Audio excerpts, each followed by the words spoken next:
Bonjour à tous, bienvenue à ce rendez-vous de l'actualité de la mi-journée sur la télévision nationale. Voici d'abord les titres. Le Bénin se dote d'un document boussole pour mieux gérer ses textes et décrets. Le guide légistique pour le Bénin est en cours de validation. Les cadres de l'administration publique béninoise s'y attellent.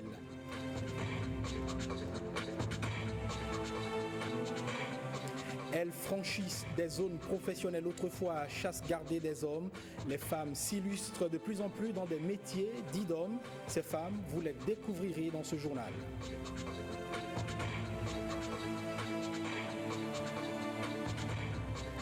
La pratique demeure malgré l'arsenal juridique répressif. Les violences faites aux femmes ont la peau dure. Des femmes rencontrées donnent leur témoignage. Vous les entendrez dans cette édition.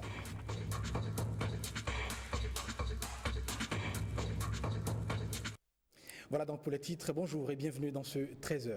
Des cadres de l'administration publique béninoise sont réunis autour d'un document, le guide légistique pour le Bénin. Il s'agit d'un document qui sert de boussole pour la rédaction des décrets et autres textes de loi. Le guide légistique est passé donc au peigne fin en vue de sa validation à l'issue de leurs travaux. Plus de détails avec Ghislain Poguet et Julien Kouikou. Le document qui focalise l'attention de ces cadres venus de différents secteurs de l'administration est appelé guide légistique. Le guide légistique, qu'est-ce que c'est? C'est un document qui est destiné à rassembler l'ensemble des règles qui gouvernent comment on fait la loi dans notre pays, comment on fait les décrets dans notre pays, comment on fait les arrêtés dans notre pays. C'est un outil qui est destiné à aider ceux qui font ce genre de texte. Ceux qui font ce genre de texte, ce sont les fonctionnaires de la Cour constitutionnelle, du secrétariat général de la présidence, de l'administration parlementaire, de la Cour constitutionnelle et des différents ministères sectoriels. Mais que contient un tel document? Le guide a vocation à décrire les procédures et démarches à suivre en matière de rédaction des traités et accords internationaux, des lois, des règlements, des décrets, des arrêtés, à rassembler et à décrire les règles de présentation formelle de chaque type de texte, à rassembler et à décrire les procédures et démarches à suivre en matière de diffusion des actes normatifs. Les travaux seront basés sur cette démarche scientifique qui mène à l'élaboration des textes de loi et qui comprend plusieurs étapes incontournables. L'identification des problèmes, la définition des objectifs de la réglementation, le rassemblement des normes de référence, la programmation des étapes du processus, le respect de règles formelles de rédaction. À l'issue des travaux, ces hommes de loi auront mis au point un document de base pour faire mieux que par le passé des textes et des lois qui répondent aux besoins de l'administration publique et de la société. 4 ans de vie pour l'émission Doi Doslo diffusée sur la télévision nationale. Les animateurs de l'émission ont marqué d'une pierre blanche la célébration de cet anniversaire. Ils ont organisé à ce propos une soirée grâce à l'appui de l'ONG Beto Yenomon. Témoin de l'événement, William Djouki. 4 ans déjà qu'elle passe sur les écrans de la télévision nationale. L'émission Doi Doslo célèbre son anniversaire. Elle participe au développement culturel. Elle renseigne aussi sur le riche patrimoine ignoré. Cet anniversaire est marqué par l'appui de l'ONG Beto Yenomon. On ne peut pas faire le tourisme sans la culture. Jamais. On ne peut pas développer notre pays sans la culture. Donc le développement est fondamentalement basé sur la culture. Et cette culture, elle prend en compte le culturel. Le culturel est fondamental étant donné que c'est notre patrimoine immatériel, même voire matériel, c'est des éléments très importants. Et le chef de l'État actuel a besoin de tout ça. Ce qu'on peut sortir pour montrer que nous maîtrisons notre pays et que nous sommes prêts pour son développement, c'est ça. Et l'ONG Beto Yenomon est sur la ligne.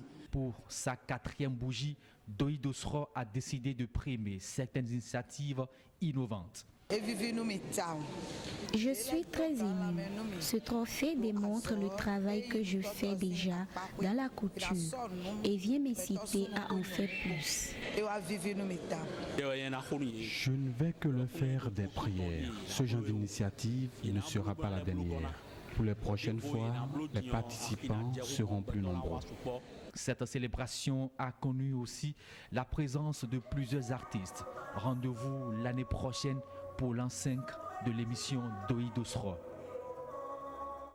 Venons à ce sujet maintenant. La femme, on en parle encore 24 heures après la célébration de la Journée internationale des droits de la femme. À l'instar de la communauté internationale, eh bien, le Bénin a célébré le 8 mars. Et pour cette 22e édition, le thème retenu au Bénin est autonomisation socio-économique des femmes, un pas vers le développement du Bénin. L'événement a drainé dans la salle rouge du Palais des Congrès de Cotonou des femmes venues de divers horizons et une belle brochette de personnalités. Voilà le reportage de Renaud Akakbo, présenté par Rachida Biomomo. C'est un menu très spécial qui a été concocté pour sceller les temps forts des manifestations officielles de la GIF édition 2017. Le programme des festivités s'est ouvert dans la salle rouge du Palais des Congrès de Cotonou sur des informations générales axées sur la planification familiale et le dépistage du cancer de sein et du col de l'utérus. À la manœuvre, le docteur Véronique Tonifore Mewanou, le médecin gynécologue, s'est servi d'une projection vidéo pour éclairer la lanterne des centaines de femmes qui se sont mobilisées à cette occasion. Un dépistage de cancer.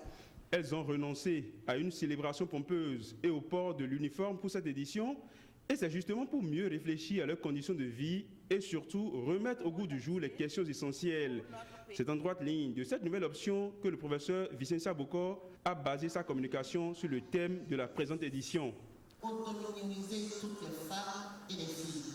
Des messages d'exhortation, il y en a eu tout au long de cette célébration qui a connu la présence de représentants de missions diplomatiques accrédités au Bénin. Plusieurs ministres du gouvernement ont fait chorus pour donner un cachet particulier à ces festivités. C'est devant cette auguste assistance que la ministre de la Famille et des Affaires sociales a apporté la bonne nouvelle aux femmes en attente de microcrédit. En ce jour spécial pour les femmes, je voudrais vous annoncer que le gouvernement du président Patrice Talon a décidé de la relance de l'octroi des microcrédits aux plus pauvres pour compter de la semaine prochaine, c'est-à-dire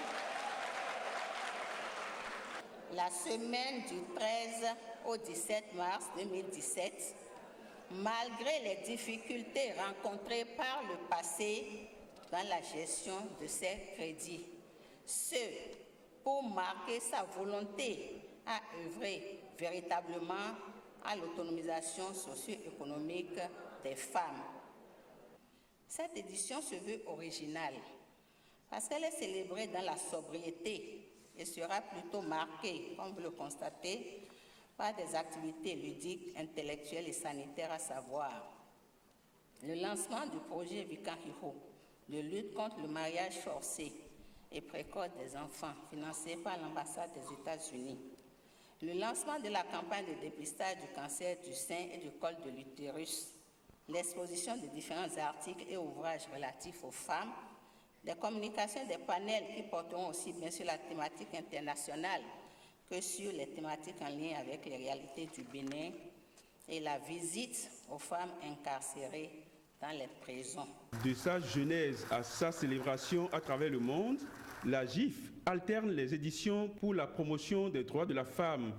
Une planète 50-50 d'ici 2030, le système des Nations Unies s'y emploie et le message du secrétaire général de l'ONU a valeur d'interpellation.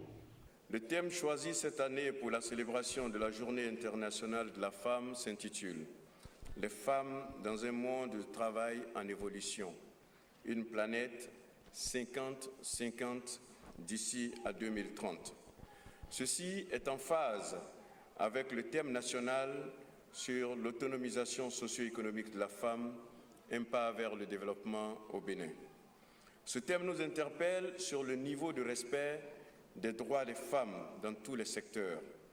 Dans le discours de clôture de ces manifestations officielles, le ministre d'État, Ablai Biochane, est revenu sur les grands enjeux liés à la question de l'autonomisation socio-économique des femmes. Et il faut que les femmes retiennent que la construction d'une vraie nation a forcément besoin de leur contribution. Et cela ne peut se faire sans une autonomie réelle. Bien sûr, nous avons conscience des progrès à réaliser et notre gouvernement est engagé à poursuivre son action pour que des progrès encore plus sensibles, plus significatifs se réalisent. Une visite des stands et des cliniques mobiles installées tout au long de l'esplanade du Palais des Congrès a constitué l'ultime étape de cette cérémonie. Voilà, vous l'auriez compris, un reportage signé Renaud Akapo, Journée internationale des droits de la femme. L'événement a-t-il un quelconque sens pour le sexe opposé? Loin des discours officiels, que pensent les hommes de la célébration et surtout de la condition des femmes? Ghislain Poguet est allé les rencontrer pour recueillir leur avis sur la question. Voyez son reportage. L'unanimité se fait au sein des hommes en ce qui concerne le bien fondé de la Journée internationale de la femme. Elle est la bienvenue, cette journée internationale, parce que les femmes ont du potentiel et de l'intelligence à faire valoir pour les questions de décision et de gestion.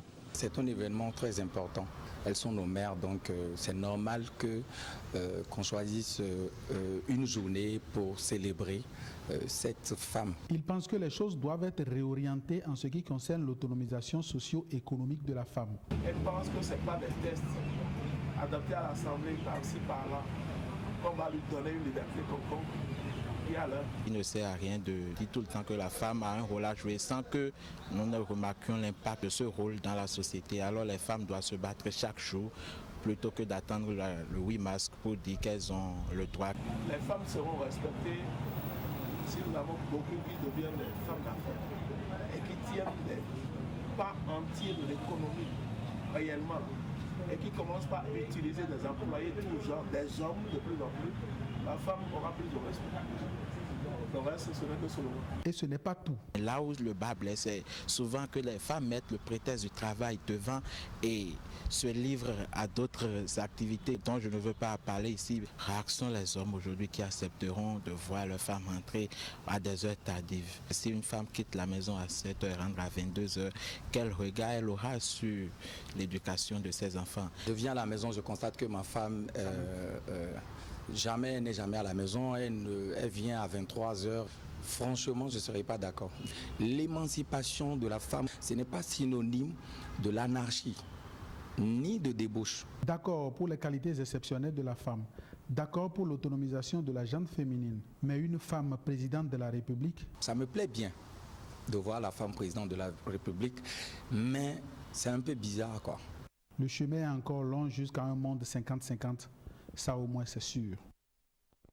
Parlons à présent de ces métiers jadis chasse gardée des hommes. Aujourd'hui, la tendance est plutôt genre. L'artisanat, comme bien d'autres métiers, n'est plus un secret pour les femmes. Elles s'y intéressent et l'exercent avec beaucoup d'efficacité. À Cotonou, une de nos équipes s'est rapprochée de certaines de ces dames.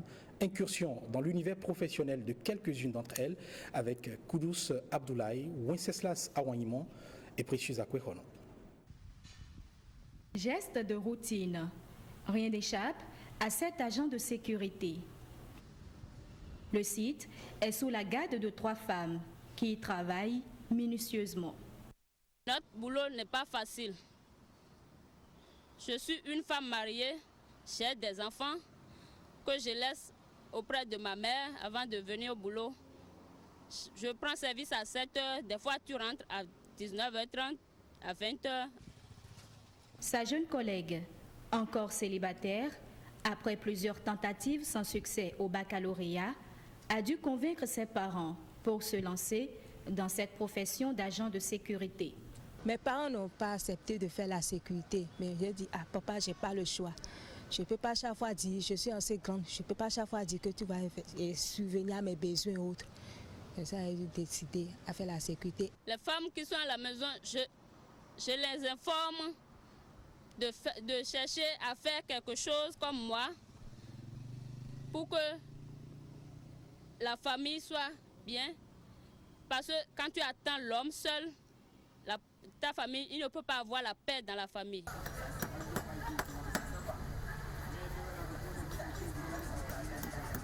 Des coups de marteau qui renseignent sur la dextérité de cette cordonnière.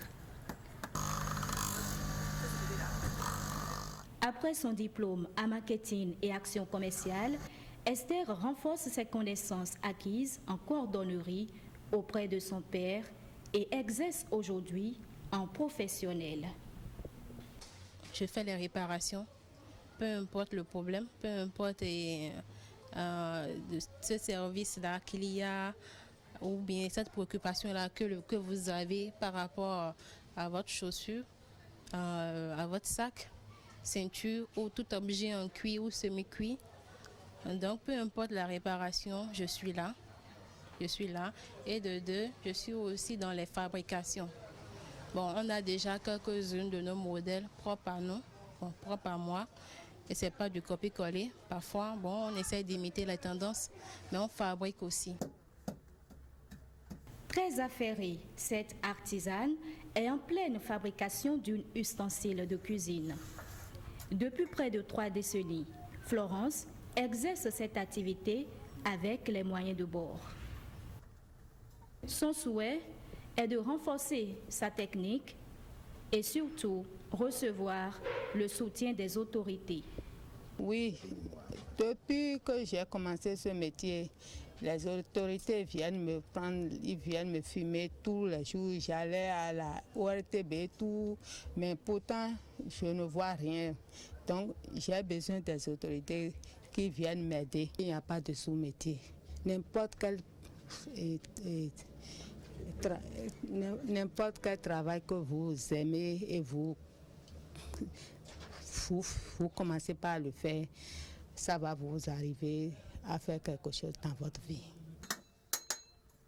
Pour cette quinquagénaire, l'important pour une femme est de travailler.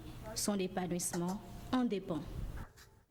Restons dans cette dynamique de découverte de la femme. Allons maintenant à la rencontre d'une femme d'exception. Son nom, Chantal Ahehehenou. Sa particularité, elle a pu braver un interdit des années 70 en exerçant un métier dit d'homme.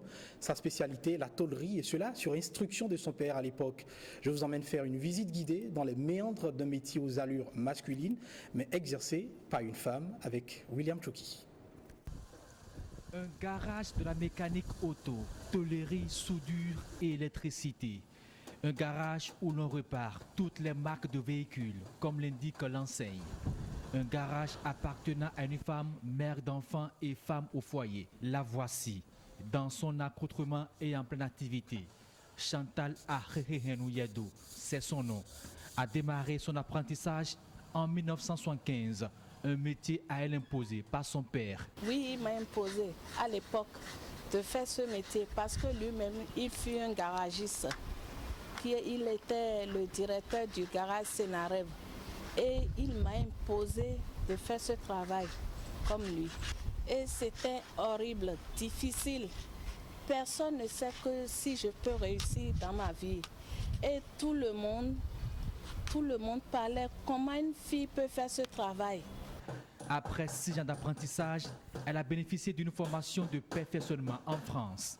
De retour au pays en 1982, elle a été ouvrière auprès de son feu père pendant 10 ans. Puis elle décida de s'installer à son propre compte. Et le garage du centre est venu en 1993, jusqu'à ce jour. Dès lors, elle a forgé son caractère de femme déterminée, prête à braver tout obstacle, donner le meilleur d'elle-même pour mériter la confiance de sa clientèle. Mon père me disait que tu n'as rien comme héritage, sauf ce métier. C'est dans ce métier que tu vas tout trouver dans ta vie.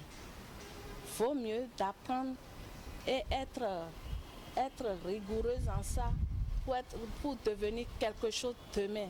Et c'est de là que j'ai vu que quand mon papa a dit ça, vaut mieux de m'embrasser à ça. Et vraiment, c'est ce qu'il a dit qui s'est passé. C'est le travail qui m'a donné pratiquement tout dans ma vie. Quand vous dites tout dans votre vie, ça vous a donné quoi concrètement? Ça m'a donné l'épanouissement, l'évolution, les relations, connaissances, mari, enfants et bien matériel. Chantal Ahehehenou a presque tout gagné grâce à ce métier qu'elle exerce à cœur joie, mais elle a un regret. Malheureusement, il n'y a personne qui veut hériter ce métier-là. Malheureusement. Et ça vous fait quelque chose? Bon, ça dépend de Dieu. Tout vient de Dieu. Et tout est tracé par Dieu. J'ai formé beaucoup d'apprentis, plus d'une centaine. J'ai formé des filles, j'ai formé des garçons. Presque, il y a seulement une fille qui exerce le métier à à Abidjan. Mais les autres, leurs maris ne veulent pas. Chantal Aherehenou, c'est plus de 40 ans d'exercice de ce métier, près d'un demi-siècle de parcours qui lui a valu de nombreuses distinctions, un parcours élogieux d'une femme dans un métier autrefois destiné aux hommes. On reste toujours avec les femmes, on parle de celles-là qui sont attachées à leur vocation de femmes politiques, mais elles ne se dérobent pas de leurs obligations conjugales. Les femmes politiques, au-delà de leur engagement, arrivent à concilier responsabilité d'épouse et contraintes du monde politique, et cela non sans difficulté. Nous vous proposons de suivre le témoignage de quelques-unes de ces femmes politiques. Elles ont fait l'option de s'engager dans l'arène politique, mais leur obligation de femme, d'épouse et de mère reste pour elles un immanquable devoir. Pour ces femmes, concilier les deux au-delà d'une équation relève d'une méthodologie. Ce n'est pas facile de jouer tant de rôles à la fois, mais je crois que la nature elle-même a créé la femme pour jouer tous ces rôles-là. Et il suffit d'une organisation au niveau même de la femme pour qu'elle puisse concilier son rôle d'épouse, de mère, de femme au foyer, de femme travaillant dans la vie active et de femmes politiques. La famille se trouve actuellement à Parakou et moi je suis à Perere. Donc ce que j'essaie de faire, c'est que si je ne fais pas une mission quelque part, tous les week-ends, je me retrouve en famille avec les enfants et pour quand même rester auprès d'eux et leur donner mon amour. À la maison, quand je finis mon travail professionnel ou mes activités politiques et que je suis à la maison, je suis totalement une femme. Je ne suis pas femme politique à la maison, encore moins quand j'ai un poste de responsabilité, je ne suis pas à ce poste à la maison. Prises souvent entre deux feux, les intrigues politiques et les contingences conjugales, ces femmes font recours à un allié sûr, leur époux. L'époux, en quelque sorte, parfois, l'absence de sa femme fait que, il a parfois les trucs, il te demande des choses, ou bien quand tu veux effectuer une mission, il y a des missions que tu dois laisser tomber. C'est pas à toutes les missions qu'il faut aller, voilà ce qu'il me dit parfois, mais je le comprends et j'essaie de négocier, parce que sans la négociation, nous ne pouvons rien. L'époux, si déjà il ne donne pas son option, sa bénédiction pour que vous militiez dans un parti politique, c'est une difficulté. Et quand bien même il donne sa bénédiction, c'est que si vous ne savez pas manager, tout de suite, cette bénédiction-là vous est retirée. Si nous, en tant que femmes, nous voulons que les hommes nous soutiennent dans notre action politique, dans l'engagement politique, c'est à nous-mêmes, en réalité, de savoir comment nous manageons. Orchestrée vie de couple et vie en politique, ces militantes semblent avoir trouvé la bonne note pour jouer la belle harmonie du couple. Dans mon foyer, je n'ai aucun problème. À partir du moment où j'ai travaillé et j'ai été comprise, tous m'ont accompagnée. Mon mari a commencé par lui. À leur progéniture, elles ont tout de même une recette. Si j'avais une fille, je lui dirais que malheureusement, j'en ai pas. Même les garçons, s'ils devaient s'engager, je leur dirais qu'il faut beaucoup de courage, beaucoup de détermination et beaucoup d'engagement. Non, je lui dirais tout simplement que la politique me met un risque. Il n'y a rien à faire. Et que si elle décide d'aller en politique, qu'elle soit courageuse, qu'elle soit une personne engagée et qu'elle soit quand même quelqu'un qui a des idéaux, qu'elle ait ses principes sur lesquels elle marche. Femme politique, femme au foyer, l'accommodement semble tout trouver. Le témoignage des époux de ces battantes en politique édifierait mieux sur l'idée que se font les hommes de leurs femmes politiques. Allons retrouver maintenant une autre catégorie de femmes, des femmes rurales, celle de Kassakou, un arrondissement de la commune de Kandi. Sans grands moyens ni aide financière, elles parviennent à s'assumer en menant des activités génératrices de revenus, mais aujourd'hui elles souhaitent une attention soutenue à leur égard. Je vous propose de suivre ce sujet de Firmin Bassao et de Judika Elayena. Les femmes rurales sont souvent les plus grandes oubliées des discours de promotion de la femme et du genre. En ce jour où l'on célèbre la Journée internationale de la femme, à Kassakou, un arrondissement de la commune de Kandi, les femmes du groupement Souti-Soua semblent être des plus marginalisées. Du riz produit et transformé par ces femmes, mais aussi des graines de Nîmes transformées en huile végétale, sans oublier le beurre de karité. Le tout sans grands moyens. C'est beaucoup de problèmes parce que ce sont les femmes du ville qui viennent ramasser avec le tongolo là. Si elles mesurent 2 mesures, arriver là-bas c'est 3 mesures. Actuellement, on est plus de 1 million à la 5 ans.